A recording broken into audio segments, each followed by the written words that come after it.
Rome is with us. We're looking at chapter 11, correct? Text 20?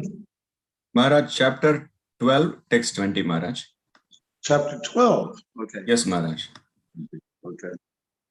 Short chapter. Yes, Maharaj.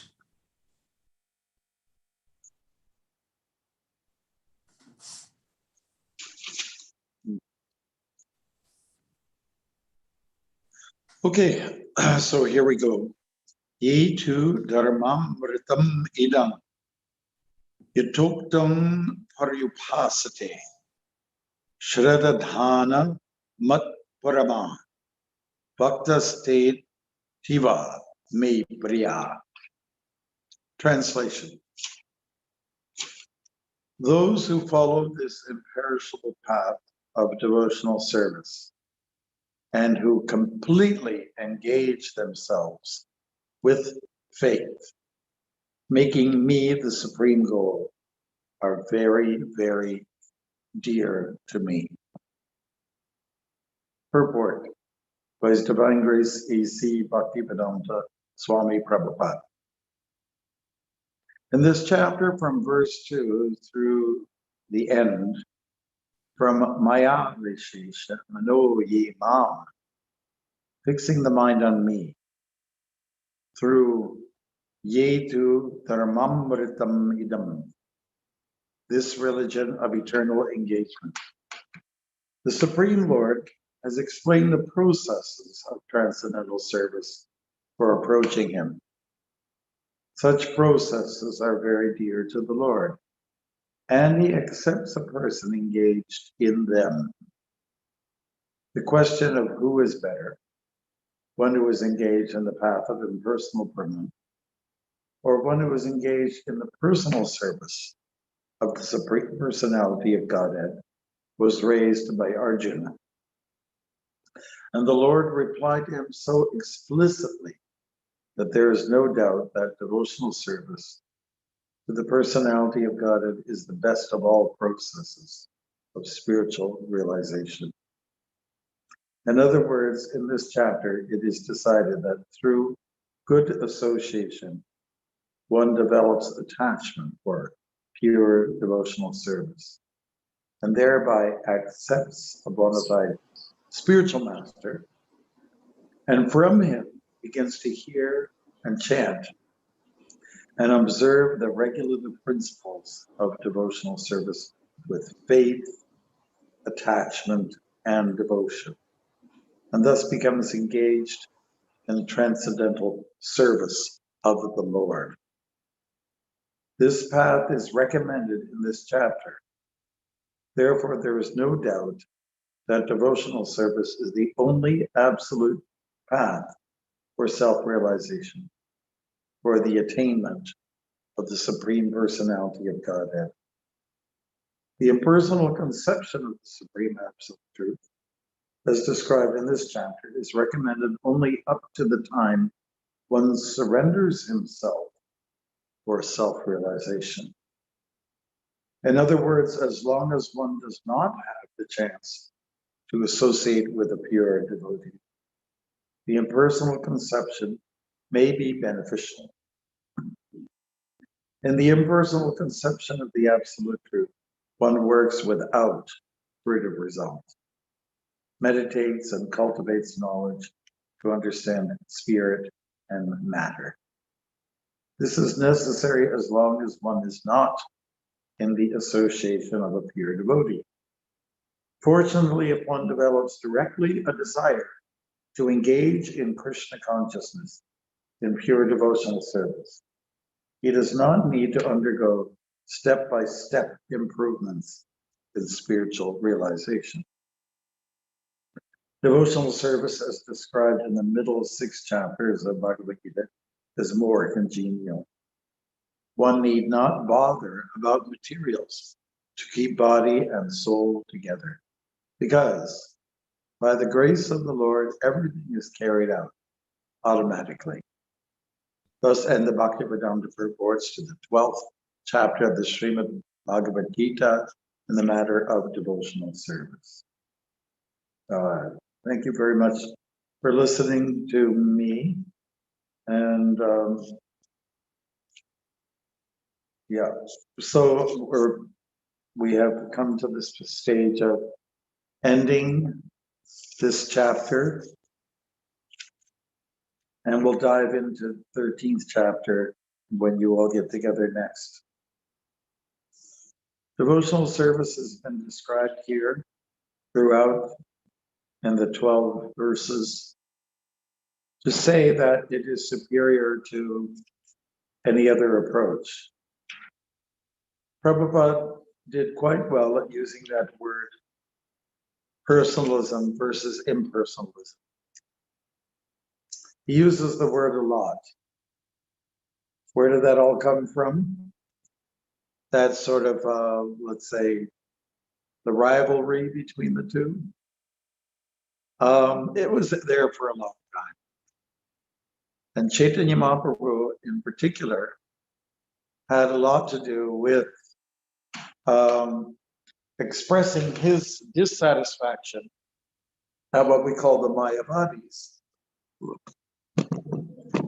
He was really strong about it. He'd say that those who delve into the Sharira Kapasya, which is a text expressed by one prominent Mayavad, who most of you know. Does anybody know who I'm referring to? Shankaracharya Maharaj? Yes, that's right, Shankaracharya. Shankaracharya actually had a good heart. He had good intent. He was trying to bring people back to the Vedas because it was Buddha who denied the Vedas or didn't get much involved.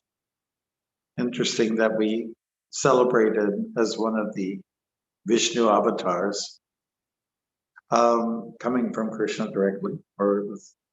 But he spoke an atheistic kind of philosophy. And it was Shankaracharya who reintroduced the Vedas and was giving it somewhat of a Mayavad flavor because he had to. He had no choice. His audience was an audience that didn't accept the Vedas. So now Shankaracharya was influential enough. They said, okay, let's bring it back in. But he had to explain it in a kind of a impersonalistic tone. And Prabhupada also verifies that his heart was not with it. In fact, he said to some of his people in the end, those who were his followers, Bhaja Govinda, Bhaja Govinda, Bhaja Govinda, Buddha Mate. Meaning that you fools and rascals, just worship Govinda. No, he's important in our lives. Worship Krishna, in other words. But it was Chaitanya Mahaprabhu who took a strong stance against Shankaracharya.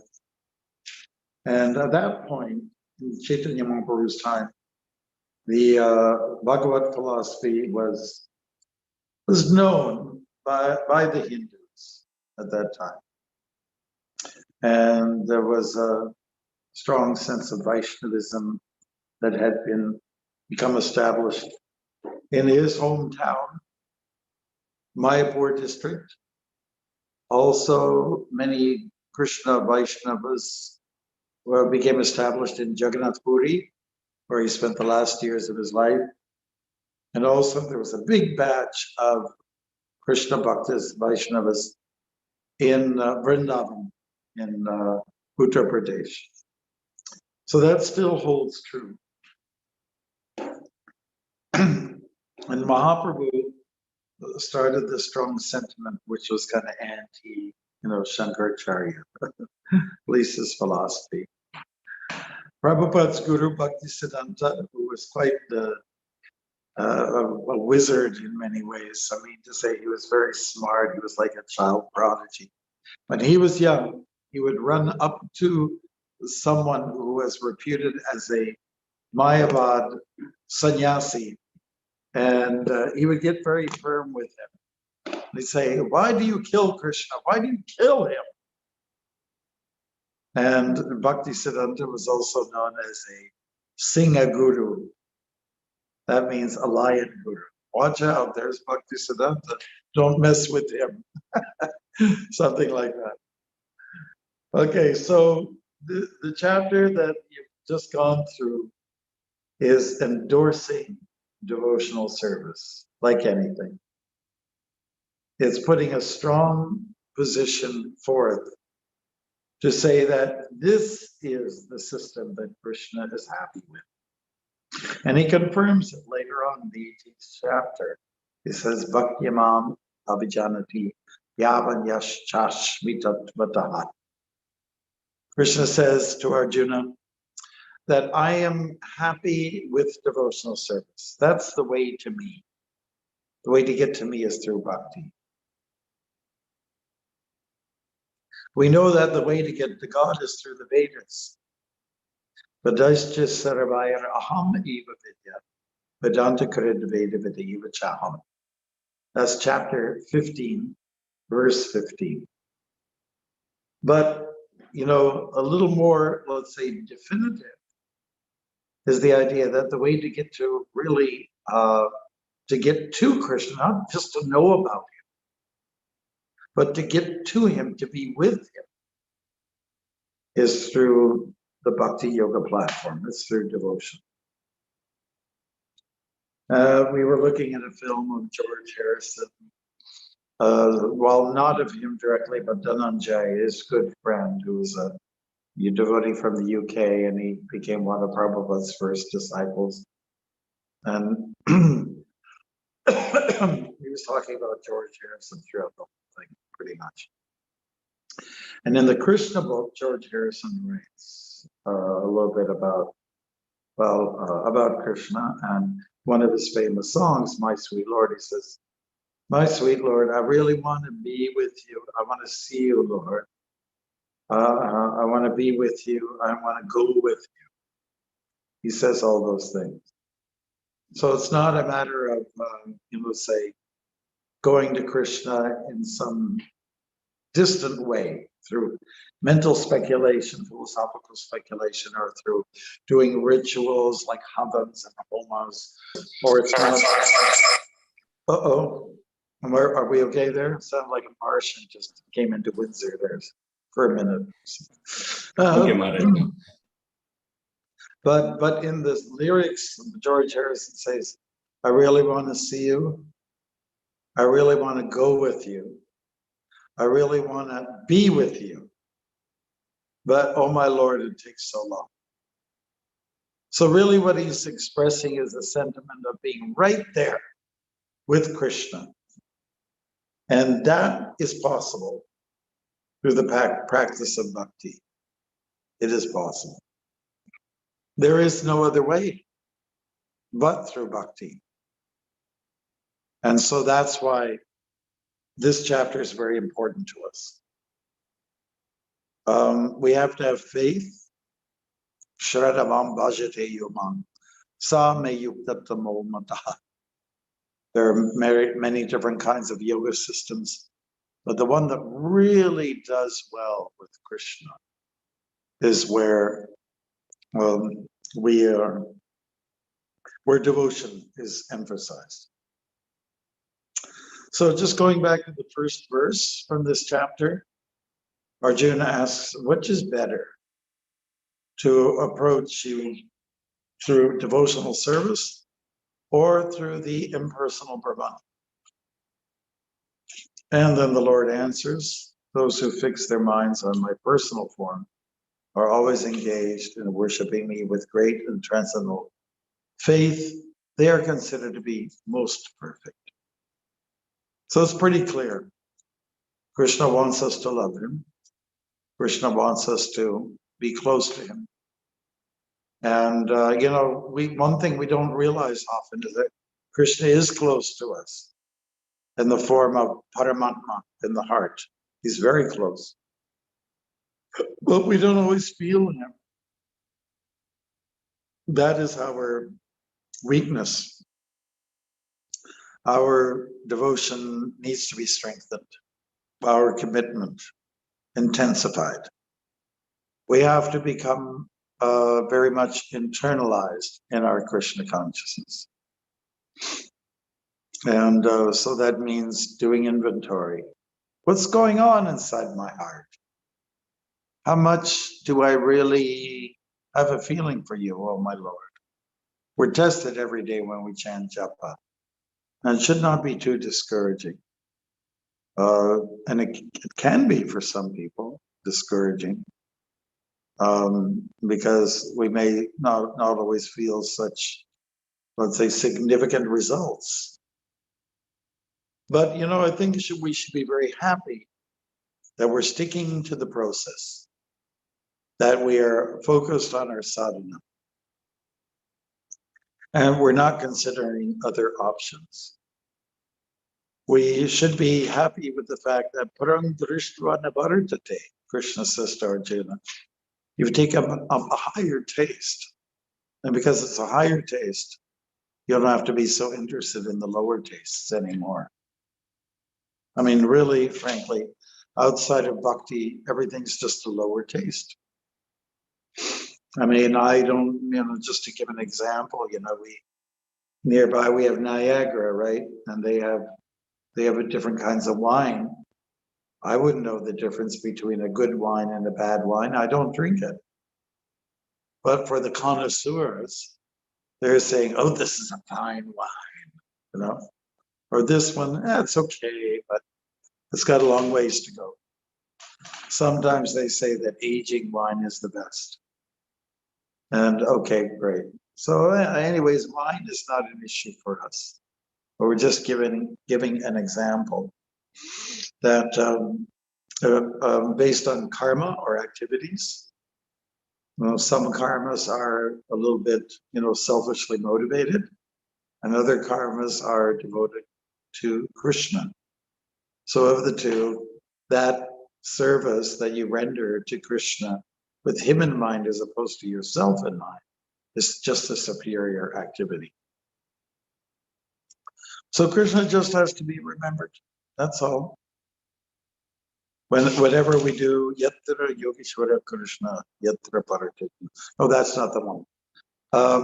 Chapter 9 from Bhagavad Gita, the Lord is talking about whatever you're doing, whatever you're thinking, whatever project you take up, do it for me. Yeah, that's devotion. That Krishna's always at the forefront. He's not in the back. He's not a lesser being. He's the prime being. He's the prime minister. Sorry, Mr. Trudeau. He is the he's the premier. You know, the heads of our provinces are premiers, right? Prime ministers for the province. So people are forgetting that there's a prime to everything. We have what's called devatas. They are in charge of different departments, but we have to look at the one who's sanctioning everybody, all the department heads. That is Krishna, that is God. So are we taxed by this, say, atheistic notion? Oh, this is all mythology. It's all just their stories to get us hooked. There's no proof of there even being a Krishna. There's no proof of there being demigods, whether it's Indra or Chandra or Surya, etc., etc. Dhanvantari. Well, that's where faith fits in. Our faith has to be very strong. And faith with devotion makes it all work. It makes it very, very like concrete. And that's what we want. We want concrete Krishna consciousness. So thus far, does anybody have any questions on anything here that we said so far?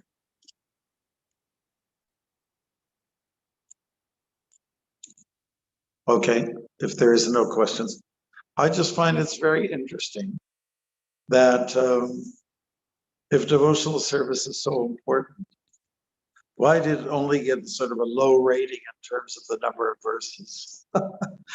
Why did it only get 20 verses when chapter 2 and chapter 18 gets so many?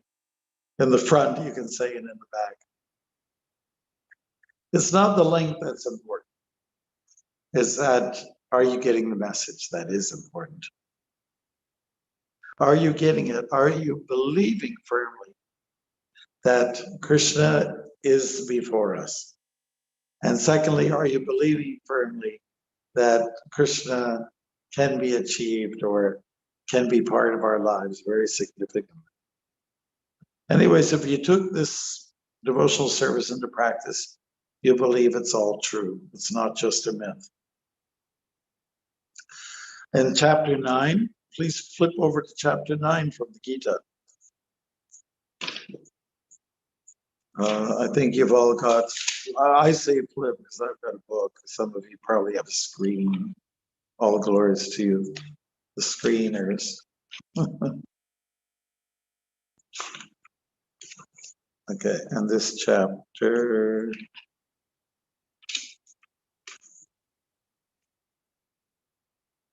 chapter 9, text 2.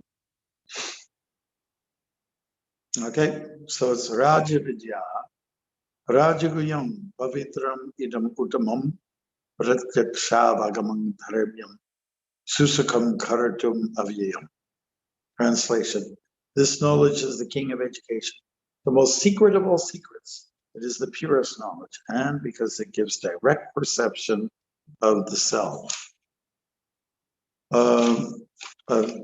Direct perception of the self by realization. It is the perfection of religion. It is everlasting, and it is joyfully performed. So I wanted to just put a little highlight on that direct perception. Okay?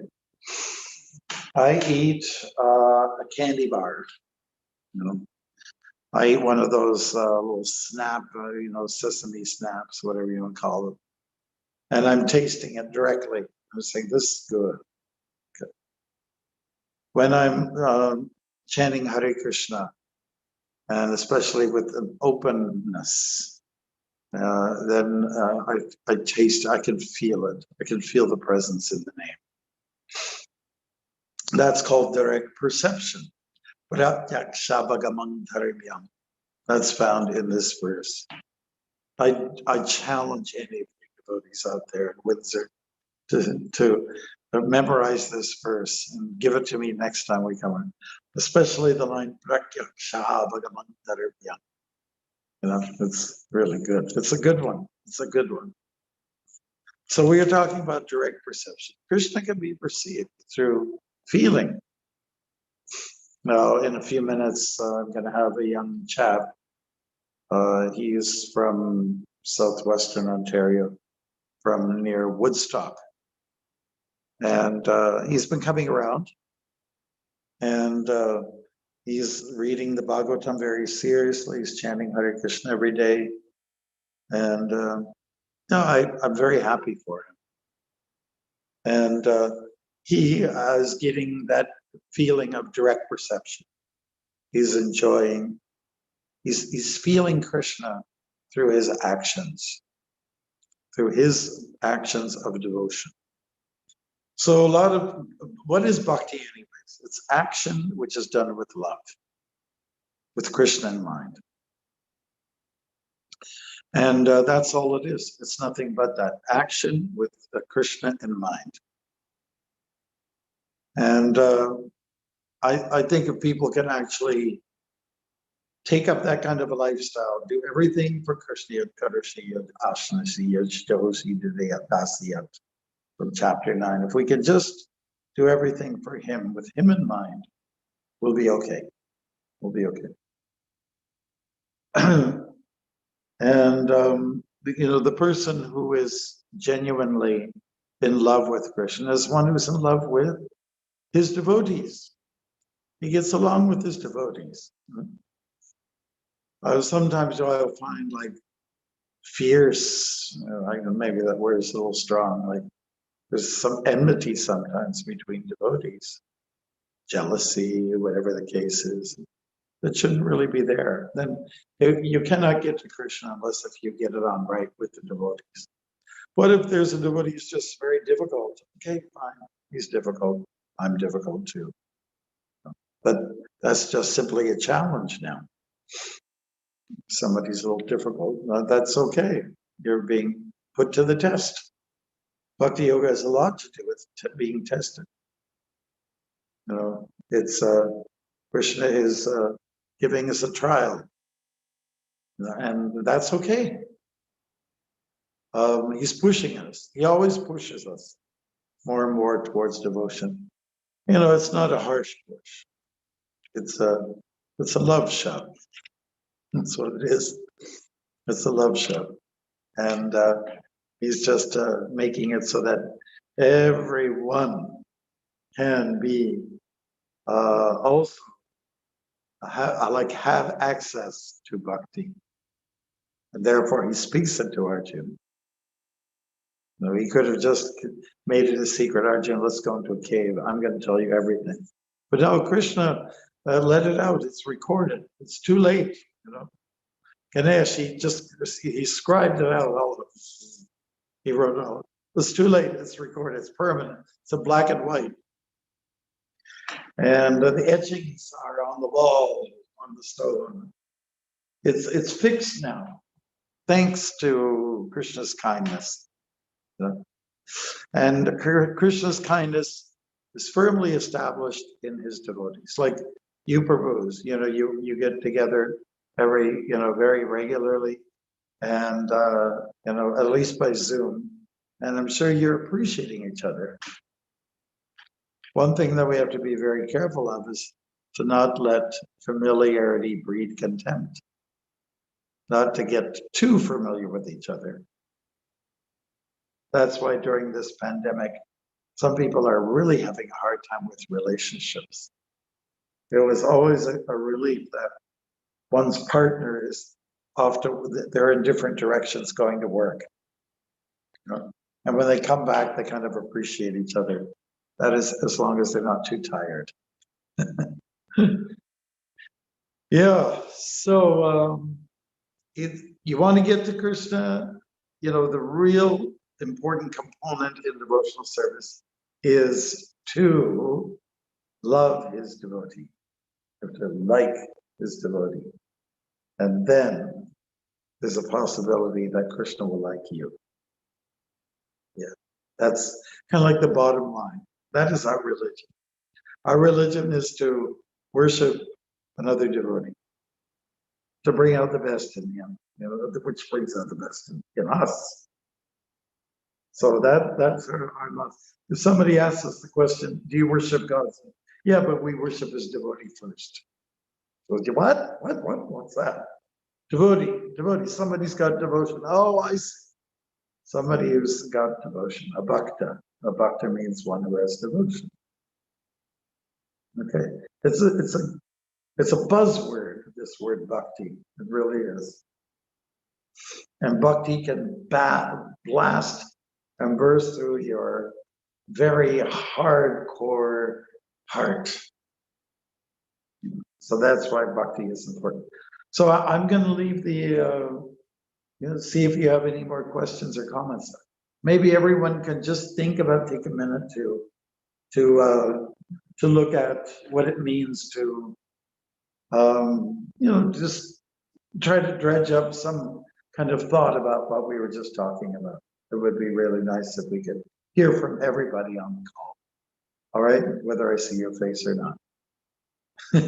So we start with Kadamba. Maharaj, thank you, Maharaj. It was such a wonderful talk. You spoke about in the beginning about internalizing, Maharaj. Yeah. To internalize. Could you give us more ideas, Maharaj, how we can internalize on day-to-day basis? Well, just like say if you have a shop and you go, maybe you do a monthly inventory and you check out what's on the shelves and you write it down and you put it through your computer and then you see what you have compared to what was there before. And based on that inventory, when some product has been going really good off the shelf being sold, and he said, oh, we need more of this supply and more, a little bit more of that. And looks like that shelf is getting empty. We have to replenish it. So it's the same thing. You have to take stock. Take stock of what's going on inside yourself. Like I find it's really good to do journaling every day. Journal just about what happened to you today and how did you handle this case or that case? Were you rough with somebody? Were you nice to someone else? Were they nice with you? And so on like that. But what were the trials that you went through? Put it down. I think it's really good. So that means you're internalizing, you're taking stock. And then based on what's there, what the inventory tells us as a final tally, you are then left to say, okay, but these are the areas that I have to work on. You know, I have to work on this and that and this and that, you know. So if we go back to chapter 12, what's really important is so much about attitude. Like you were looking at 18 to 19. What is this? Am I equal? You know, you look at the top, there's two verses together, 18, 19, chapter 12. Am I equal to friends and enemies? Was I equipoised in honor and dishonor? Like you could use this list as a gauge, you know, to say, am I handling heat and cold okay? Or am I just complaining, oh, it's cold, it's cold, it's cold. Somebody says, I'm cold. I said, oh, I thought your name was John. Oh, you know, so someone says I'm cold or I'm hot. Okay, great. We heard it one time. You don't have to keep repeating it again and again. And how's my state of happiness? How's my state of distress? What's the thing about fame? Fame means at least to be honored. Infamy is bad news.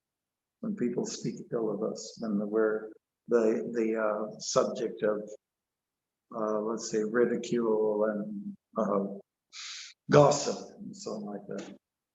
So I think that you look at chapter 18 and 19 and you get a good idea of what is a person who's strong in bhakti. You know, so to internalize means to magnify the strong points and to try to diminish the weak ones.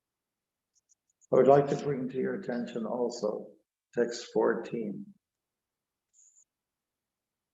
which also talks about some of those same qualities. So internalizing means to go over these issues here. That's what it means. Thank you. Thank you, Maharaj. That was very Thank you, helpful, Maharaj. Maharaj. I have a small question, Maharaj. Yeah. Like we have seen like the sloka which you show that you should be equal to your friend and me. Oh my God. But we see a lot of examples in Mahabharata and Ramayana also, like even Arjuna and Lord Ram, Lord Krishna also got angry sometimes. Are they? You and they were like Arjuna was very dear to Krishna. Yes. Was Duryodhana was not so dear to him. Right. So how we see this concept? Well, there's a little bit of Duryodhana in all of us too, isn't there? There's a little bit of Duryodhana. So when you internalize, there's that echo there. When you internalize, it means that you are seeing, am I a Duryodhana in this particular category, that category, or am I more of a Arjuna? Those two persons are good examples to gauge with. You know? Am I a Duryodhana today or am I an Arjuna today? You know, based on the way I interact with people, you know, was I good boy or bad boy? Yeah, so I didn't take stock, you know, and oftentimes when we chant Hare Krishna, we're able to do that. And it's very easy to see when I'm concentrating on him and when I'm not so much concentrating on him. But good example. So take those shlokas from the Gita and see, am I doing this or not? And you raised a good point, Om Veera. You were just saying that, am I Arjuna or am I Krishna or Arjuna or am Duryodhana? Which one? Just based on the behavior of these two and how they compare. Yeah. I think that's good. Yeah, thank you, Maharaj. Thank you very much. Yeah. No problem. Do we have any other questions, queries?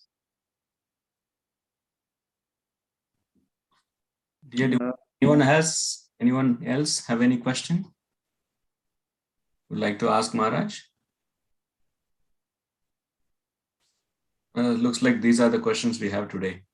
Okay, so that's good. Then what I'll ask you to do is to memorize the verse 9:2, if you don't mind. Yes, Maharaj. Memorize the Sanskrit. Give me the English. You can learn it, your Hindi or Tamil language on your own. But you know, let's do a little homework. Yes, we can start that right now. Yes, Maharaj. I will sign off a little earlier then, all right, than normal. Yes, Maharaj.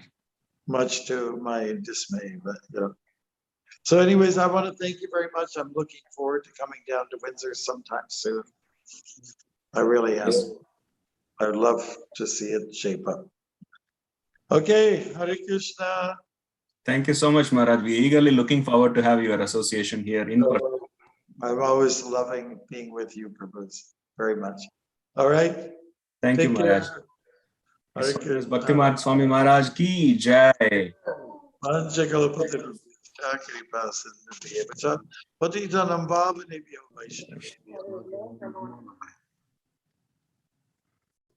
Thank you, devotees. Thank you all so much for joining today. We'll again resume our Srimad Bhagavatam reading tomorrow on Monday as usual. Thank you all. Hare Krishna. Have a wonderful weekend.